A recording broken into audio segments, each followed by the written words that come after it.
Bueno, hermanos, pues buenas tardes y un privilegio compartir la palabra con vosotros. Y quería que fuéramos esta mañana a Tercera de Juan.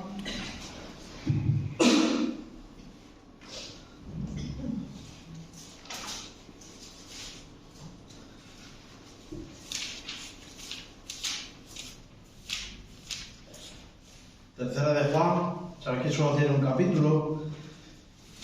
Y intentando que llegáis ahí, recordad un poco el contexto de Tercera de Juan. El propósito de cuando Juan escribió su evangelio lo encontramos en el capítulo 20, versículo 31. Dice así: estas cosas se han escrito para que creáis que Jesús es el Cristo, el Hijo de Dios, y para que creyendo tengáis vida en su nombre. El propósito de Juan al escribir el evangelio era la salvación. Más adelante, en 1 de Juan 5:13, su primera carta, dice: estas cosas os he escrito vosotros que creáis en el nombre del Hijo de Dios, para que sepáis que tenéis vida eterna, para que creáis en el nombre del Hijo de Dios. Juan primeramente explica en su evangelio cómo ser salvo, y en segundo lugar, en su primera carta, explica qué tengo que hacer para comprobar que soy salvo. En segunda de Juan, justo antes de nuestra carta de hoy, explica el deber de mostrar amor y hospitalidad, pero siempre con el límite de la verdad. Y esto era porque los falsos maestros iban aprovechando la hospitalidad cristiana para ir de casa en casa en nombre del amor, contagiando con su herejía. Y Juan nos manda en esta segunda carta a conocer la doctrina de Cristo para no caer con nuestra hospitalidad en sobrepasar el límite del amor, que es la verdad. Entonces, segunda de Juan, por decirlo así, nos expresa el lado peligroso de la hospitalidad.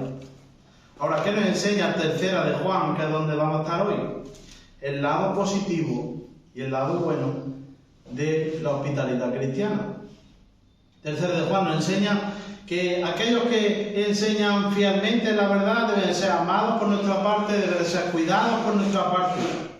Y si os fijáis, Juan le escribe esta carta a Gallo, que era un conocido personal de Juan, que estaba en la congregación. Ahora, esta congregación tiene un problema grande, y ese problema se llama Diótrefes. Diótrefes, como veremos más adelante, era una persona influyente y poderosa dentro de la congregación, que lo que estaba haciendo era no mostrar hospitalidad a los maestros fieles de la palabra de Dios.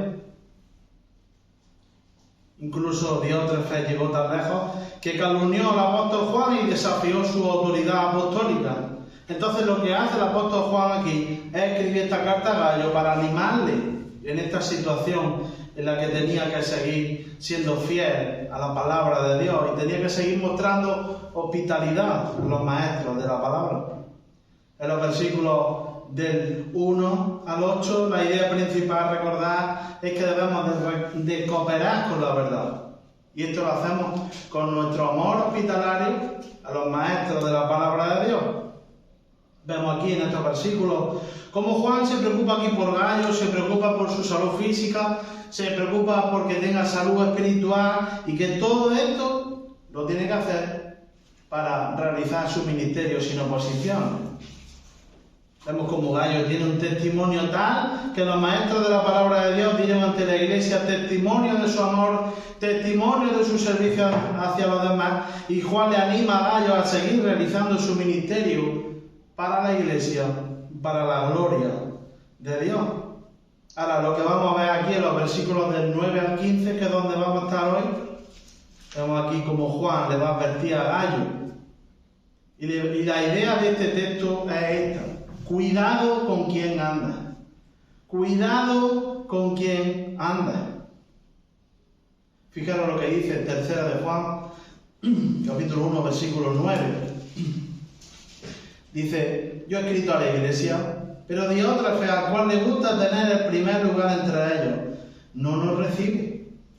Por esta causa, si yo fuere, recordaré la obra que hace parloteando con palabras malignas contra nosotros, y no contento con estas cosas, nos recibe a los hermanos, y a los que quieren recibirlos se lo prohíbe y los expulsa de la iglesia. Amados, no imiten lo malo, sino lo bueno. El que hace lo bueno es de Dios, pero el que hace lo malo no ha visto a Dios.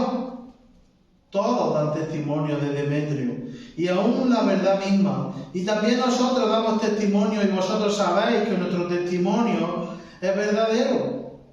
Yo tenía muchas cosas que escribirte, pero no quiero escribírtelas con tinta y pluma porque espero verte en breve y hablaremos cara a cara. La paz sea contigo.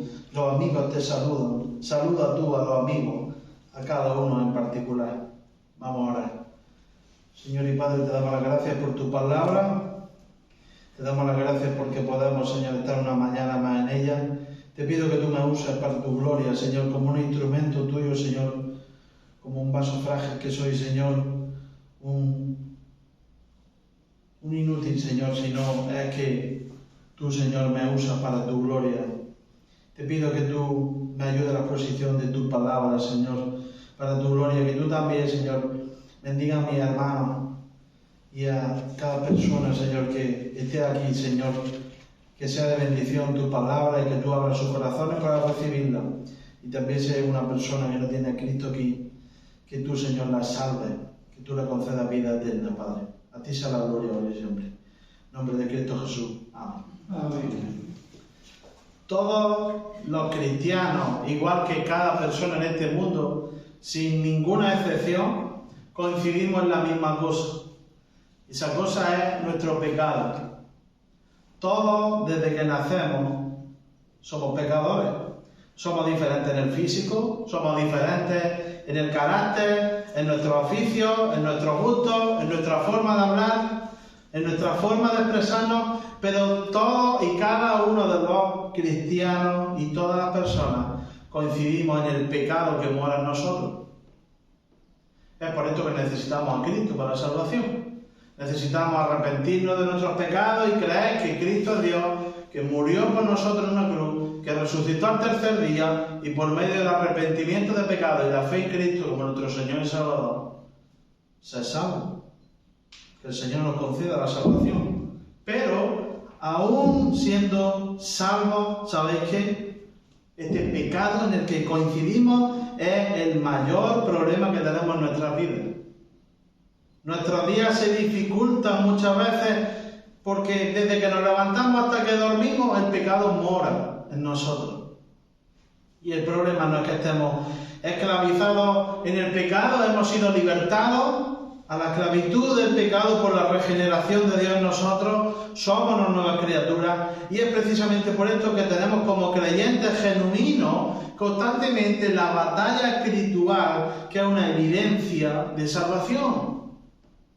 Gálatas 5:16 dice, porque el deseo de la carne es contra el espíritu y el del espíritu es contra la carne, y estos se oponen entre sí para que no hagáis lo que quisierais. Pero ojo, hermano, hay algo que muchas veces no meditamos, y es que el pecado mora fundamentalmente en las personas sin Cristo que están esclavizadas al pecado, y al estar asociados e íntimamente relacionados con ella, puede afectarnos espiritualmente. Proverbios capítulo 1, versículo 10 dice, hijo mío, si los pecadores te quisieren engañar, no consientas. Proverbios 13:20 dice, el que anda con sabios, sabio será, mas el que se junta con necios será quebrantado. Entonces, hermanos, debemos de cuidar nuestro corazón y ser más santos cada día, pero también es importante que cuidemos quien nos rodea. Saber quién es de beneficio espiritual para nosotros o quién es un mal ejemplo espiritual para nosotros que nos incita a tropezar espiritualmente en el pecado. Y esto incluso en nuestros días y desde siempre. Creemos que cuando entramos a la iglesia estamos protegidos totalmente de esto, pero tenemos que usar discernimiento espiritual aún dentro de la iglesia para esto. Debemos de examinar con quién andamos en nuestra vida. Y esta es la advertencia que Juan le da aquí a Gallo. Y esta es la idea del texto de hoy. Cuidado con quién anda. Y fijaros, vamos a ver los versículos 9 al 10, que debemos de evitar los malos ejemplos espirituales, versículos 9 al 10, y versículos 11 al 15 debemos de imitar los buenos ejemplos espirituales. Fijaros lo que dice, versículo 9, dice así: yo he escrito a la iglesia, pero Diótrefes, al cual le gusta tener el primer lugar entre ellos, no nos recibe. Y aquí lo que vemos en este versículo 9 es el objetivo que tiene Diótrefes, que es un mal ejemplo espiritual. Y la idea que sacamos de este versículo es que la vanagloria es la opositora de la palabra de Dios y de la verdad. Aquí encontramos un enorme contraste respecto a los versículos anteriores de Diótrefes con Gayo. Fijaros, Gayo era un miembro ejemplar de la congregación y Diótrefes era el problema principal que tenía la congregación. Gayo tenía un gran amor hospitalario, Diótrefes era un estorbo para la hospitalidad a los maestros de la palabra de Dios. Gayo amaba la verdad, la obedecía y amaba a sus hermanos, pero Diótrefes era un firme opositor de la verdad y carecía de amor por los hermanos. Gayo se sometía a la autoridad de la palabra de Dios, Diótrefes se oponía a ella. Estos dos miembros de la congregación no pueden ser más diferentes en su comportamiento, ¿verdad? Si observáis este versículo, nos muestra cómo Juan escribió a la iglesia, pero Diótrefes no quiere recibir a la iglesia. Juan escribe a la iglesia y la carta que Juan escribe se pierde, entre comillas. Quizás Diótrefes, en la autoridad autoproclamada sobre la iglesia, interceptó las cartas y las destruyó. Ahora, lo que encontramos en el centro de este versículo, si os fijáis, va al meollo de la cuestión. Y nos muestra el objetivo que tiene Diótrefes al negar a la iglesia las cartas del apóstol Juan.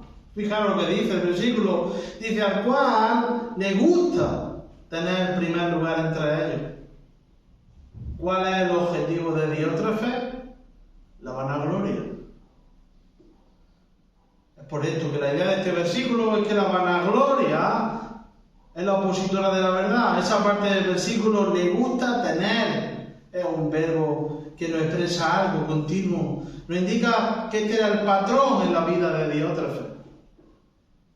También este verbo significa amor primero. Este verbo describe a una persona egoísta, una persona egocéntrica y una persona arrogante. Ahora, ¿cuál era el primer amor de Diótrefes? ¿Era Dios? No, era él mismo. Todas las acciones que él hacía era por amor de él mismo. Fijaros hasta dónde llegaba su vanagloria, hasta dónde llegaba su arrogancia, que Diótrefes estaba rechazando a Juan, que era la persona más influyente de la iglesia en ese momento, como el único apóstol vivo del Señor que quedaba.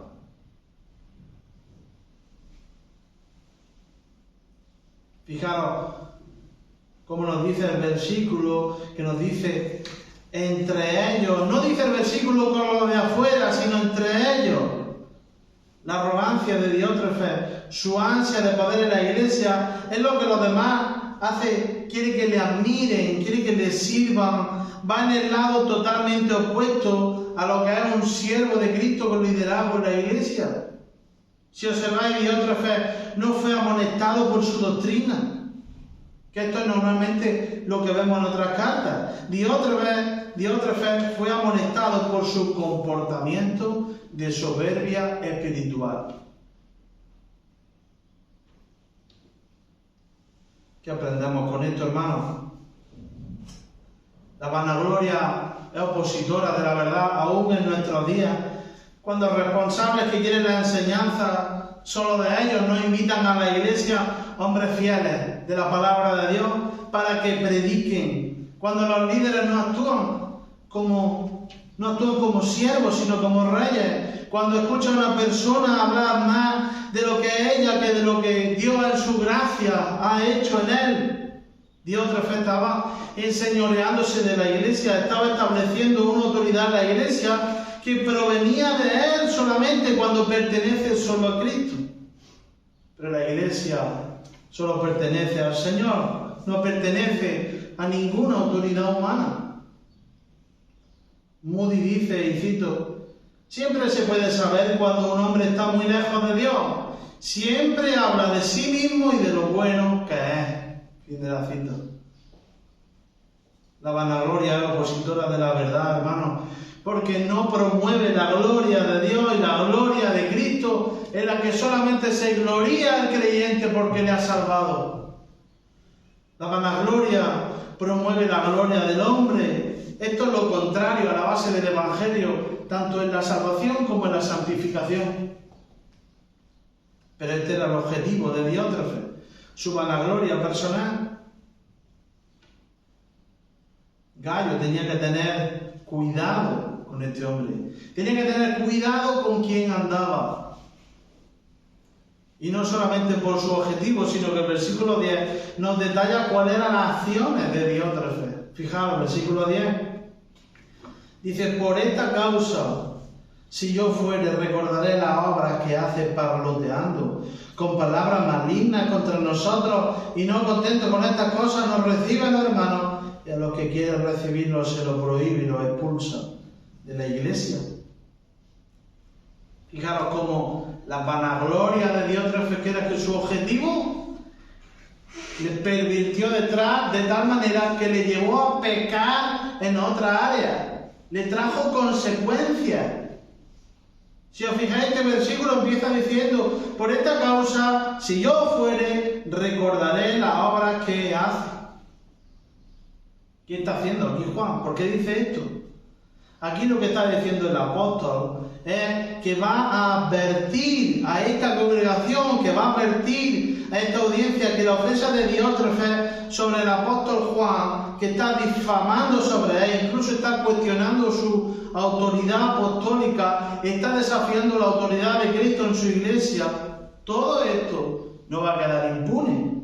Juan lo que está diciendo es: voy a desenmascararlo delante de la congregación. Voy a recordar su obra. No van a quedar en el olvido. Sus obras van a tener consecuencias.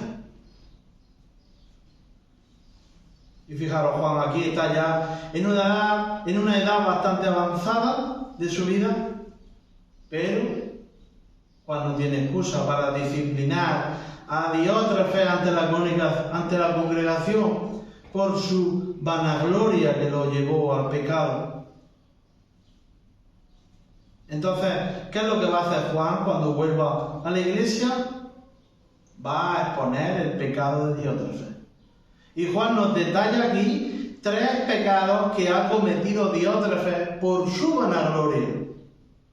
Es decir, el pecado de vanagloria de Diótrefes lo llevó a cometer 3 pecados más. Diótrefes pecó de murmuración, rechazó la verdad y abusó de su poder. Fijaros lo que dice el versículo 10. Dice que él parlotea con palabras malignas contra nosotros. Ha pecado de murmuración por su vanagloria. El pecado de vanagloria de Diótrefes le hacía querer cumplir su objetivo bajo cualquier precio. ¿Cuál era su objetivo? La vanagloria. Los favores de la iglesia, el ser servido, el ser un hombre reconocido por los demás, el ser alabado.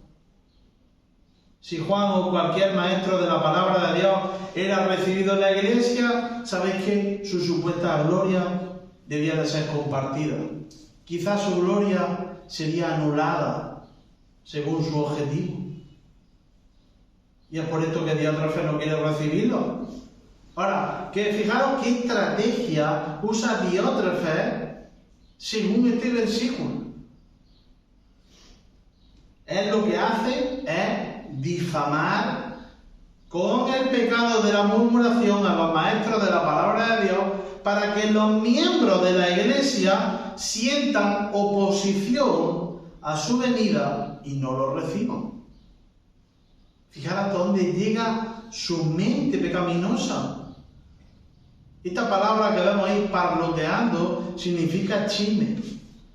El chisme y la calumnia son condenadas en la Biblia reiteradamente. Y la palabra maligna se use para describir directamente al diablo, para describir malas acciones, también para los falsos maestros. Fijaros hasta dónde llega su pecado de vanagloria, que incluso tenía que seguir pecando constantemente para cumplir su objetivo. Y esto es algo habitual, los falsos maestros. Esto es algo habitual, las personas vanagloriosas lo que hacen es ganarse la confianza de los miembros para más tarde murmurar, para más tarde difamar sobre otros, ensalzándose ellos, despreciando a los demás. Y lo hacen de una manera muy sutil. Así que el pecado de vanagloria de Diótrefes le llevó a cometer murmuración sobre Juan y sobre los maestros de la palabra de Dios, para así él conservar los elogios y conservar la gloria para él. El segundo pecado que cometió Diótrefes es que él rechazó la verdad. Fijaros, dice, y no contento con estas cosas, no recibe a los hermanos. Fijaros, hermanos, como la vanagloria de Diótrefes era tal que le hizo pecar, porque rechazó la verdad. Ahora, fijaros, nosotros podemos pensar, pero si no se le exhortó por doctrina incorrecta, ni en el texto vemos que negara su fe. ¿Cómo entonces rechazó la verdad? La rechazó con la obra de su vida. Diótrefes rechazaba la verdad al impedir que los predicadores de la palabra de Dios fueran tanto a la iglesia como a la casa de los hermanos. Fijaros, ya no solo era que calumniara a los maestros de la palabra de Dios, sino que estos maestros, como iban de casa en casa, de ciudad en ciudad, en su viaje misionero, le cerraban las puertas de la casa, negándole la hospitalidad de la que ellos dependían para continuar su viaje. Diótrefes era un opositor de la verdad, era un vanaglorioso que pasa cualquier límite. A Diótrefes no le interesa la gloria de Dios, sino su propia gloria. De ahí que no hospedara a los maestros de la palabra de Dios. Diótrefes, al hacer esto por su vanagloria, se está oponiendo a los planes y a los propósitos de Dios para que su evangelio sea predicado, para que su evangelio sea extendido por todo el mundo, pero esto va a tener consecuencias. Fijaros el tercer pecado que cometió Diótrefes, es que él abusó de su poder, Dice así, y a los que quieren recibirlo, se lo prohíbe y lo expulsa de la iglesia. No solo su vanagloria lo llevó a pecar de murmuración, no solo rechazó la verdad, sino que abusó de su poder en la iglesia. Diótrefes tenía un plan establecido con el objetivo de cumplir su vanagloria. Si sus acciones que estamos viendo son escandalosas, aquí tenemos el tercer pecado, hermano. Diótrefes abusa de su poder en la iglesia. Fijaros, por si no son efectivas las calumnias y la murmuración, por si no es efectivo cerrar la puerta a los maestros de la palabra de Dios, lo que hace es que prohíbe a los demás hacerlo. Y a aquellos que lo hacen los coge y los expulsa de la iglesia.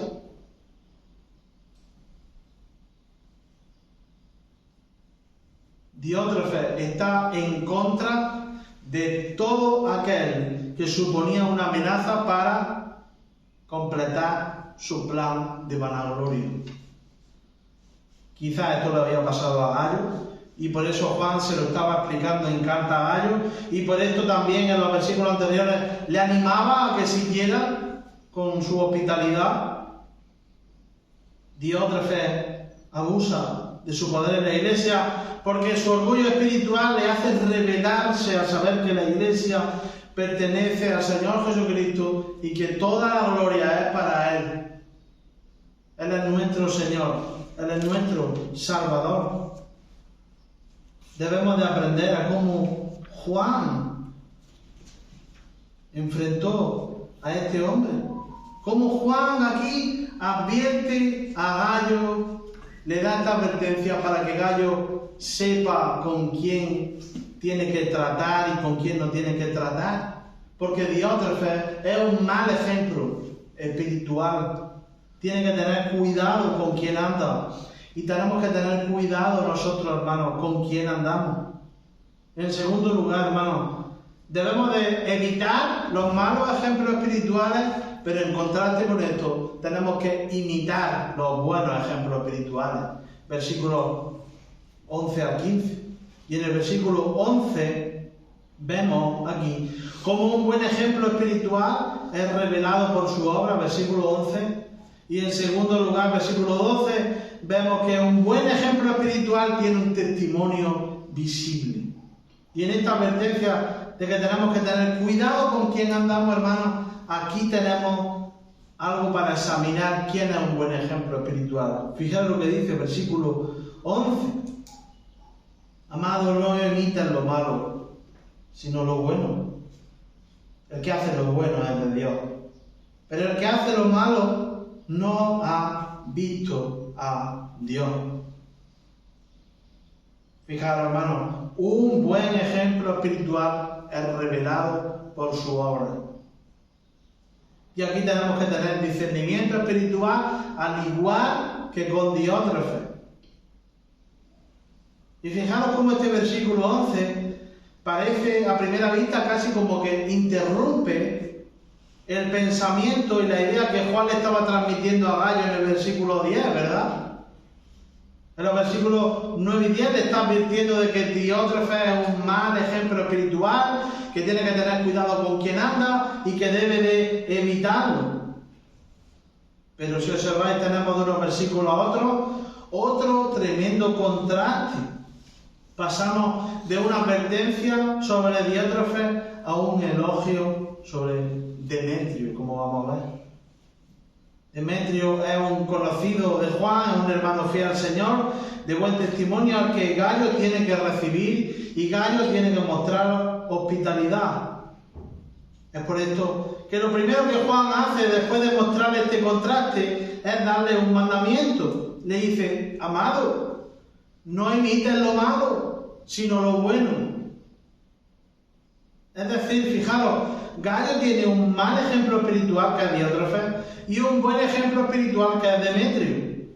Y si observáis aquí, hermanos, encontramos un mandamiento en positivo y un mandamiento en negativo. El negativo está claro, dice, no imites lo malo. Aléjate, evita el mal ejemplo espiritual. Y esto es lo que tenemos que hacer, tanto Gayo como nosotros, estemos donde estemos, debemos de evitar el mal ejemplo espiritual. Ahora, ¿por qué debemos de alejarnos del mal ejemplo espiritual? Fijaros cómo no solamente tenemos el mandamiento de no imitar lo malo, sino que este mandamiento implica alejarnos de todo aquel que sea un mal ejemplo espiritual para nosotros, para que no nos incite al pecado. Es imposible, hermanos, que se tengan relaciones estrechas con malos ejemplos espirituales, aún dentro de la iglesia, sin quedar afectado espiritualmente por ellas. Si un creyente tiene una relación estrecha con el mundo, con una persona sin Cristo, con un mal ejemplo espiritual, va a quedar inevitablemente afectado por esta relación. Gálatas 5, versículos 7 y 9, esto le pasó a ellos. Dice, vosotros corréis bien, ¿quién os estorbó para no obedecer a la verdad? Esta persuasión no procede de aquel que os llama. Un poco de levadura leuda toda la masa. Y le está hablando aquí a los gálatas que estaban dentro de la iglesia para los falsos maestros que estaban contagiando. Así que tanto Gayo como los gálatas, como nosotros, somos advertidos de no imitar ni estar expuestos al mal ejemplo espiritual. Ahora, ¿qué es lo que se nos manda en positivo? Que no imitemos lo malo, sino lo bueno. imita el buen ejemplo espiritual. Gallo tenía los dos referentes, hermano, al igual que nosotros. Gallo conocía a Diótrefes y tiene un buen ejemplo espiritual, que es Demetrio. Así que Gallo tiene que recibir y modelar su vida conforme a Demetrio, no conforme a Diótrefes. Y el imitar a un hombre, a primera vista puede chocarnos, pero es bíblico que tengamos buenos ejemplos espirituales a los que imitar, porque corren el mismo camino que nosotros. De hecho, el apóstol Pablo en 1 Corintios 11:1 dice: sed imitadores de mí, así como yo de Cristo. Y Pablo era un buen ejemplo espiritual para los corintios, porque había convivido con ellos 18 meses. Los corintios habían visto su trabajo, habían visto su vida, habían visto su santidad con ellos. Pablo era un buen ejemplo espiritual. Pero Pablo no les dice esto por su vanagloria, como Diótrefes, sino porque la meta de Pablo, de los corintios, de Gallo y la nuestra es la misma: ser imitadores de Cristo. Pablo no dice, imitadme a mí porque soy muy bueno. Dice, no, imitadme a mí porque soy un imitador de Cristo. Él es nuestro referente. A Él debemos de imitar. Él es nuestra meta. Aquí estamos todos los cristianos. Y esto lo comenta también Steve Lawson. Siempre comenta que es bueno tener buenos ejemplos espirituales a los que imitar, porque la vida del cristiano es como si fuera una escalera. Y debemos de subir un escalón y luego otro y luego otro espiritualmente. Y es bueno que nuestra motivación y los buenos ejemplos espirituales estén más cercanos y vayamos subiendo espiritualmente poco a poco, de un escalón al siguiente, no del primero al último. Así que este es el mandamiento que Juan le da a Gallo y que nos da a nosotros. Tenemos malos ejemplos espirituales y tenemos buenos ejemplos espirituales. Alejémonos de los malos e imitemos los buenos. Este es el mandamiento que aquí encontramos, hermanos. Así se aplica el discernimiento espiritual de cada uno de nosotros. Y si os fijáis, en estos versículos encontramos un mandamiento y debemos de saber cómo identificar un mal ejemplo espiritual de uno bueno. ¿Cómo lo hacemos? Fijaros lo que dice el versículo. El que hace lo bueno es de Dios, pero el que hace lo malo no ha visto a Dios. Lo identificamos por su obra. Un buen ejemplo espiritual a imitar es revelado por su obra. Y si os fijáis en este versículo hay una palabra repetida que es la palabra hace. Esta palabra es la que nos muestra los dos tipos de personas, ¿verdad? Una persona hace lo bueno, otra persona hace lo malo. Y la obra en nuestra vida es solo que marca la obediencia o la desobediencia. Y esto, hermano, es lo que nos muestra quién es un buen o un mal ejemplo espiritual. Y esto, hermanos, no es juzgar condenando a las personas, es ver su fruto, usar discernimiento espiritual para ello, ver si imitan a Cristo, ver si su objetivo es crecer en la palabra de Dios, si su objetivo es obedecer al Señor, si su objetivo es no pecar, estar alejado del pecado. Y si es así, es un buen ejemplo espiritual. Y esto tenemos que imitarlo. Fijaros, hermanos, una vez más, la obediencia a Dios con el fruto de la obra es lo que nos identifica a cada uno de nosotros espiritualmente. ¿Cuál es la aplicación práctica de una confesión de fe? La obediencia a Dios. La obra de obediencia a Dios, porque la fe sin obra es muerta. Tito 1:16 dice, confiesan a Dios con sus bocas, pero con sus hechos lo niegan.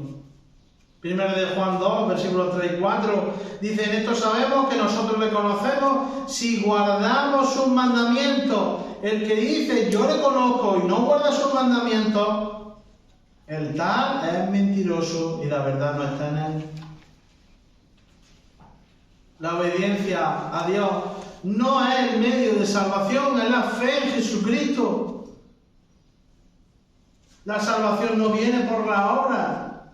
La salvación viene por el arrepentimiento de pecado de cada uno de nosotros, por abandonar nuestra vida de pecado, por dar un giro en nuestra vida de 180 grados, por dejar el objetivo terrenal de nuestra vida y los deleites de nuestra vida y seguir a Cristo para salvación y confiar en Cristo, porque Él, que es el Dios hombre, bajó a este mundo y vivió la vida perfecta que nosotros no pudimos, y murió en una cruz y resucitó al tercer día, victorioso ante la muerte, el pecado y Satanás. Y es por medio de ese arrepentimiento de pecado y la fe en Cristo como nuestro Señor y Salvador que somos salvos.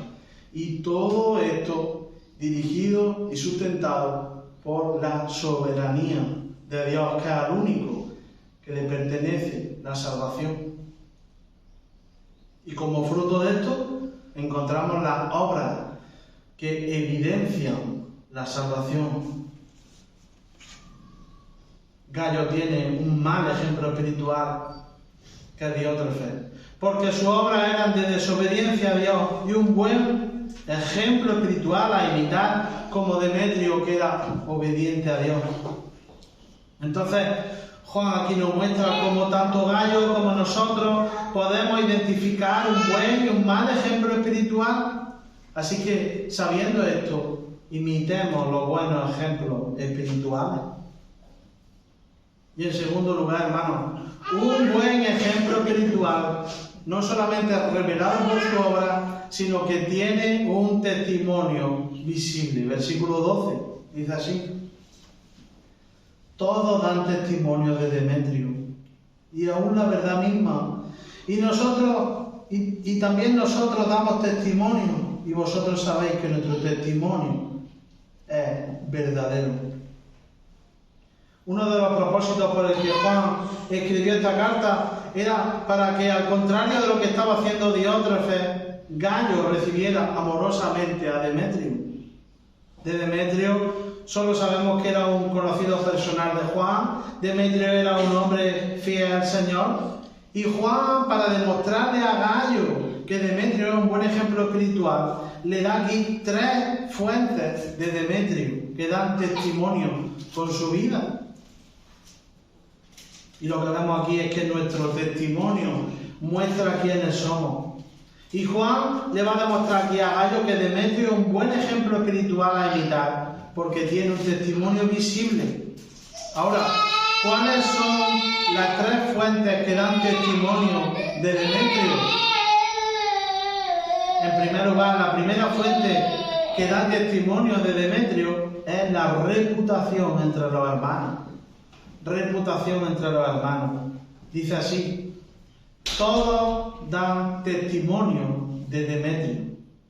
Todos se refiere a los hermanos de las regiones próximas, a la comunidad cristiana de esa región. Para entenderlo en nuestro contexto, es como si fuera ahora la iglesia de la zona.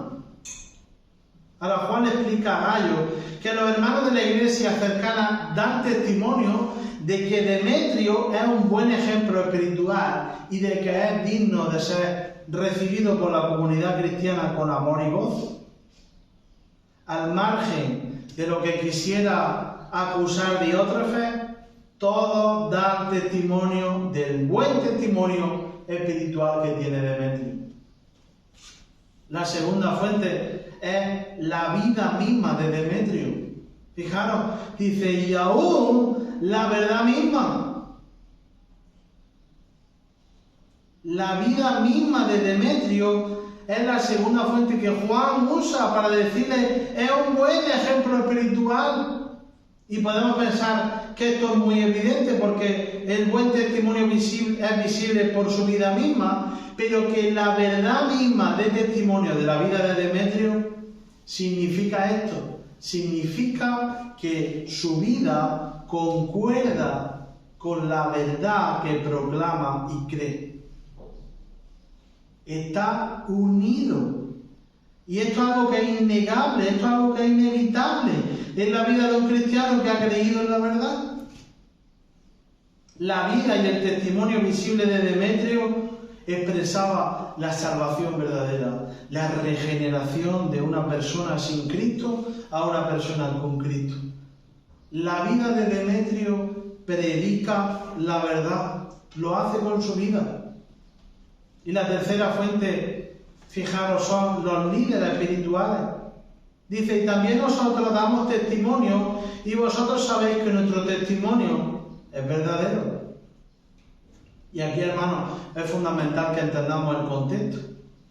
Juan era el único apóstol vivo en ese momento. Era la persona más influyente de la iglesia. Y Juan da buen testimonio de Demetrio a Gayo. Estas palabras de Juan tienen peso, tienen relevancia. Nadie iba a dudar de las palabras de Juan. Esto le hace a Gayo estar totalmente confiado en recibir amorosamente a Demetrio, porque Juan da testimonio de él. Es decir, no solamente da testimonio a los hermanos de las regiones próximas, no solo tiene una vida que avala este testimonio y esta reputación, sino que por si le queda alguna duda a alguien, los líderes espirituales avalamos su testimonio con el nuestro. Ojalá nosotros, hermanos, estuviéramos avalados espiritualmente como Demetrio. Un buen ejemplo espiritual que Gayo debía de imitar, así como nosotros, teniendo cuidado con quién andamos, debemos de imitar los buenos ejemplos espirituales que son revelados por su obra y que tienen un testimonio visible con su vida. Fijaros lo que dice los versículos 13 al 15. Dice, yo tenía muchas cosas que escribirte, pero no quiero escribírtelas con tinta y pluma, porque espero verte en breve y hablaremos cara a cara. La paz sea contigo, los amigos te saludan, saluda tú a los amigos, a cada uno en particular. Juan se despide aquí, en esta carta de Gayo, de los versículos 13 al 15, de una manera muy parecida a segunda de Juan. Y si os fijáis, el versículo 15 dice, la paz sea contigo. Juan le desea paz en su despedida en medio de este ambiente de conflicto que estaba teniendo. Con más de 90 años, Juan seguía acordándose también de las personas que habían ministrado a lo largo de su vida con sus saludos. Hermano, mira quién tiene alrededor en tu vida. ¿Es para ti importante las personas que te rodean? ¿Quiénes son? ¿Cuáles son sus intereses y cuáles son sus deleites de las personas que están cerca tuyo? Examinémoslo.